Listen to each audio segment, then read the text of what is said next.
Drama मन मस्त मलंग।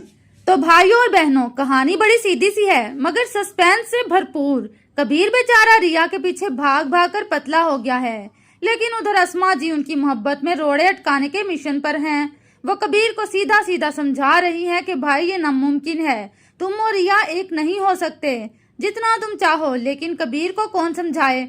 अब जनाब हालात ऐसे बन जाते हैं कि अगर आज खुदा न करे कबीर को कुछ हो जाता तो अस्मा ने सीधा सीधा सारा इल्जाम रिया पर डाल देना था। अरे भाई, शादी किसी मसले का हल नहीं होती और कबीर की जिद किसी ससुराल से कम नहीं। उधर रिया को भी कबीर से मिलने की आदत पड़ गई है और वह अपने इश्क की डोर को मजबूत करने के लिए उसके ऑफिस जा पहुंची। अब यहाँ अस्मा का गुस्सा आसमान को छूने लगता है। वो खरी खरी सुना देती है कि अगर तुम्हें कुछ हुआ तो जिम्मेदार रिया होगी। दूसरी तरफ कबीर की अम्मा भी परेशान कि भाई ये लड़की तो हमारा बेटा ले डूबेगी। अब ऐसे हालात में रिया भी कबीर से मशवरा मांगने पहुंच जाती है कि आखिर मैं क्या करूं, मेरे घर वाले तुमसे शादी करवा दें। यहाँ कबीर ने ऐसा आइडिया दिया कि बंदा सर पकड़ ले।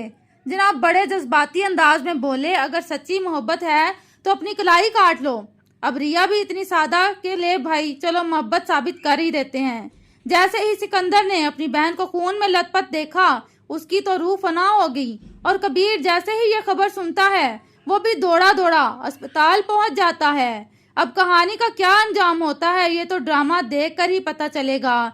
लेकिन भाई, इस ड्रामे में मोहब्बत कम और फिल्मी सीन ज्यादा लग रहे हैं। क्या लगता है आपको, कबीर और रिया की मोहब्बत का क्या अंजाम होगा?